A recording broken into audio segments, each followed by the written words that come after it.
Jedi!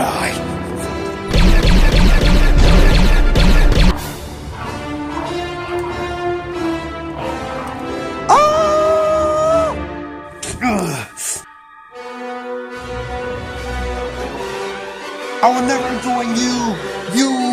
You killed my father! Really? I just wanted to see Star Wars. Oh.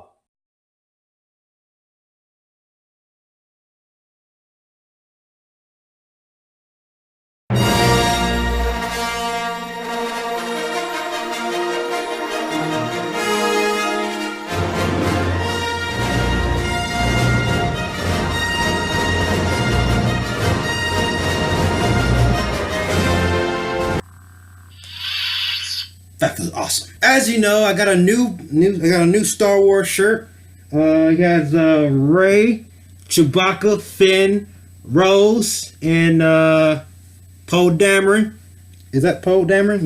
Yeah, Poe Dameron. So I'm really excited. I saw the movie 3 times, and I was supposed to drop a review for Star Wars. Then I realized that my review was going to be too vague, so I wanted to see it again and just give you guys a spoiler review. So therefore, I'll be reviewing, also going in depth about the things about what this movie is all about, and going in depth what I liked and disliked. And I just realized that this Star Wars film is polarizing, and it could be the next Batman v Superman. Now, I will talk about that a little later, but I'm really excited to go in depth with you guys on Star Wars. And I'm going to let you know that this video will be a little lengthy. Hopefully, you guys can stay tuned for all the great content that I'm going to be talking about. So let's begin. So Star Wars The Last Jedi is a movie directed by Rian Johnson, and it stars...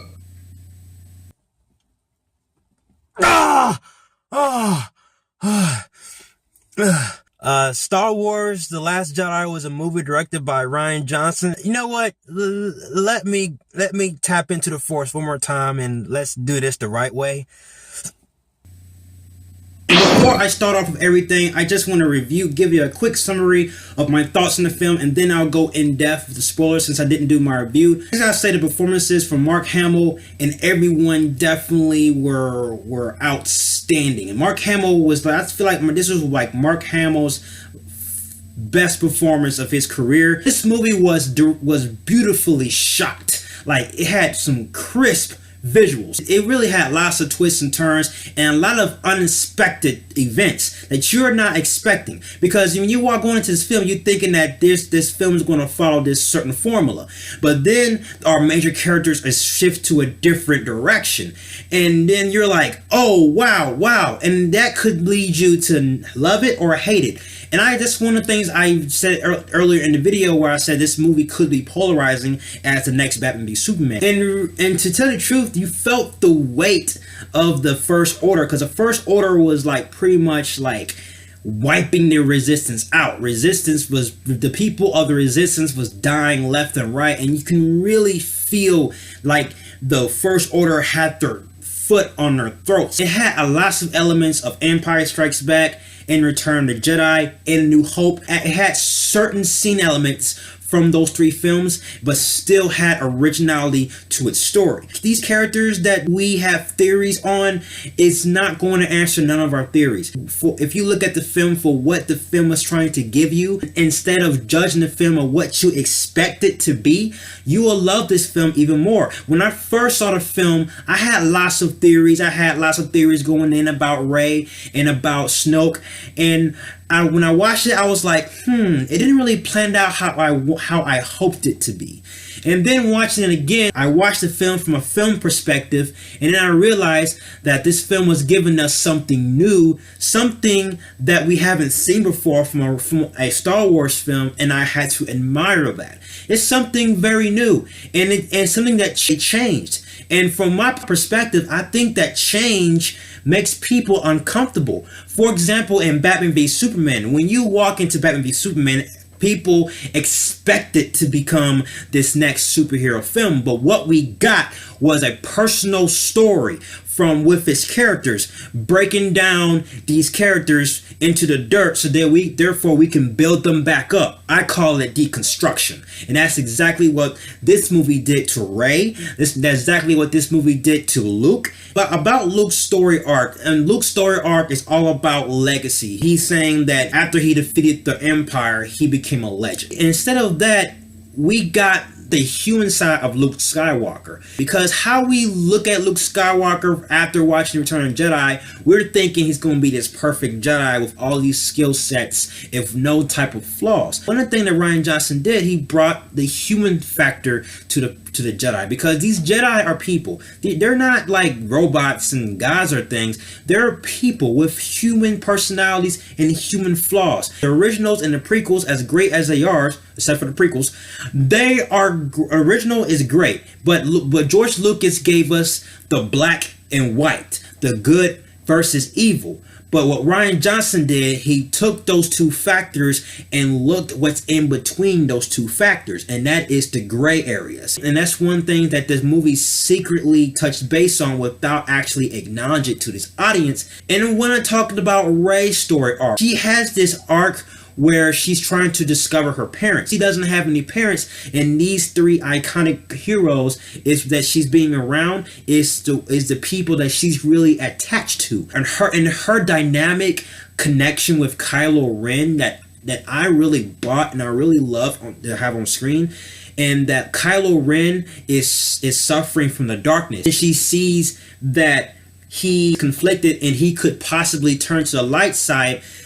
And the way that he sees her conflicted, and possibly she can turn to the dark side. And Snoke died, and people didn't really care for Snoke dying, because people were really invested with Snoke, because The Force Awakens made this thing where we could learn more about Snoke. Darth Sidious first appeared, or was first mentioned in A New Hope. We was wondering what was this Emperor. And when we saw the Emperor in Empire Strikes Back, we saw, oh God, that's the Emperor. And he only appeared in one movie, technically. He had a cameo appearance in Empire Strikes Back, but he didn't have a full appearance until the Return of the Jedi. And we didn't get much backstory from Darth Sidious. So when Darth Sidious died, no one cared about, no one made it a big deal about us learning his backstory. Snoke was pretty much like the Darth Sidious 2.0 in my eyes. I mean, he was pretty much Darth Sidious with better clothing, better robes. Felt it at first. I didn't really agree with them killing off Snoke, but then watching the second and third time, I understand, because Snoke was pretty much a character that was supposed to build up Kylo Ren for what he is. In the third movie, I think that Kylo Ren is not going to be redeemed, so obviously he might be redeemed or he might die. And at this point, he's not going to turn to the light side, because in this movie, the movie focused a lot on conflict and hope. Kylo Ren had chances where he could have transitioned back to the light side, but he didn't. He converged completely into the darkness. I think John Boyega did a good job playing as Finn. And pretty much Finn throughout the whole movie was pretty much working alongside with Rose. And she lost her sister, so I really got into her character a little bit. Now, call me biased, she's hot. And I love the character. I'm only biased because she's Asian. Now, there's not a lot of conventional flaws I have with this film after watching it a first time and the second time and the third time, but I would say that that flaw is technically a nitpick at this point.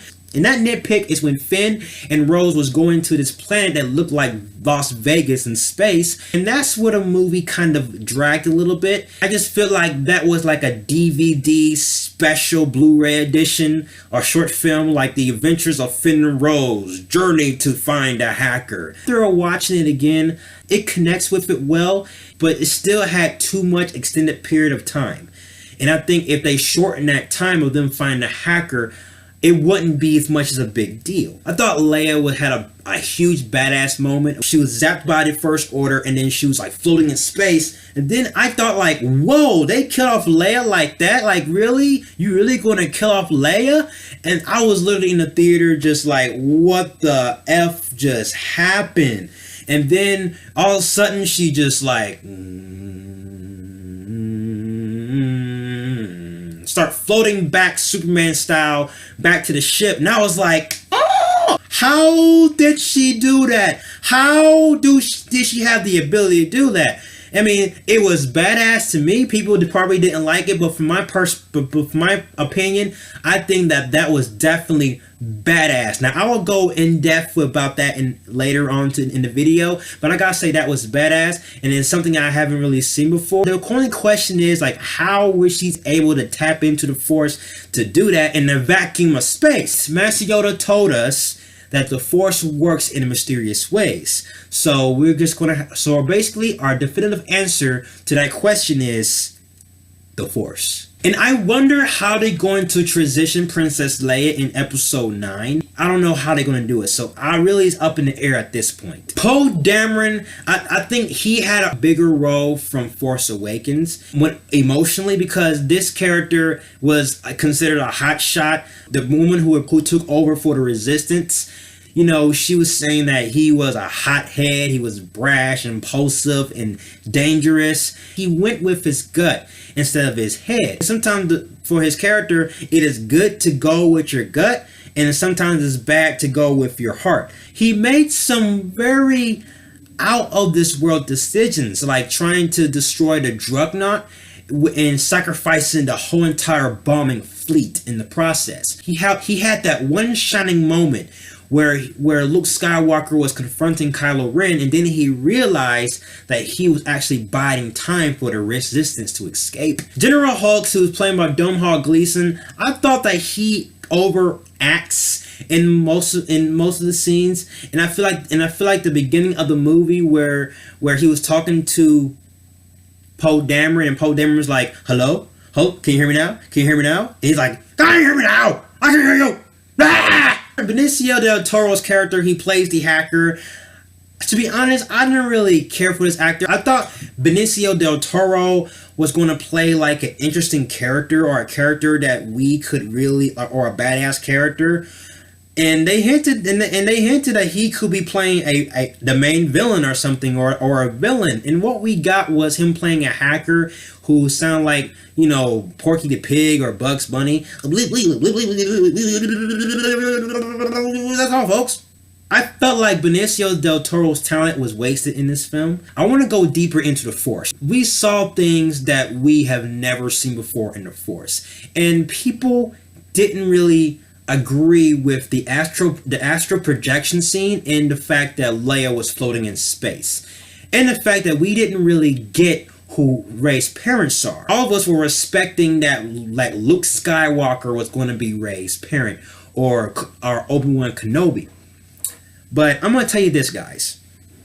I believe the whole point of this movie is to keep moving forward, look into the future, and don't be held back with your past. Now, I feel like the tagline, keep moving forward, is pretty much the moral to the story, since it's owned by Disney. And the fact that Kylo Ren said this interesting thing. Let the past die. On that planet, when she went into that pit, and she started looking within herself and asking herself, show me her parents. But actually, it wasn't her parents. It was herself. I felt like that the moral to this is that Rey is her own parent. Rey raised herself. She came out of nothing. And the moral to this, and another moral that I gotta add, is that all great things come from nothing. Look at this. I'm going to compare her arc to Anakin Skywalker. How? Let me tell you this. Anakin Skywalker came from nothing. Shimmy Skywalker wasn't Force sensitive. Luke Skywalker mentioned that there is a balance, the powerful darkness and also the powerful light. And Rey is that powerful light, and to come back against Kylo's powerful darkness. I really agree, because this movie is transitioning into a new era, a new generation of fans, of people who are growing up. They're transitioning away from the prequels and the originals by slowly killing off these characters. Now, that's why they killed off Han Solo and Luke Skywalker, like, transitioning to the Force, because they're going into a new path, a new direction. This whole entire movie is equivalent of you driving driving on an unknown road. You're pretty much, and pretty much anything can jump up. At that moment, a deer could pop out of nowhere. You never know. You never know what kind of twists and turns this movie is going to take. You think you know how this movie is going to end or how the movie is going to transition, but actuality, it was totally opposite. In Luke Skywalker's final moment when he passed on to the Force, he was looking at the sun. In A New Hope, the beginning of Luke Skywalker's character, he was looking at the sun. And then at the ending of Luke Skywalker's character, he was looking at the sun. It's a great parallel and a great emotional parallel. In the lightsaber fighting from Rey and Luke, I really love that. I love the little things, and the little things matter. It's when she had the lightsaber and she just had that war cry like, ah! And what we got in that fight scene, we got more emotion. If the fights felt more real, you can actually feel these characters struggle. You can feel the characters' pain. For like when the Victorian Guard was grappling Rey was on the verge of losing her arm because he had the blade like on her arm and on her face that could like chop off her hand and chop off her head. And then she had that moment where she was like, no, like really, I felt that. Guys, I gotta give this movie a Ben Affleck Batman-tastic.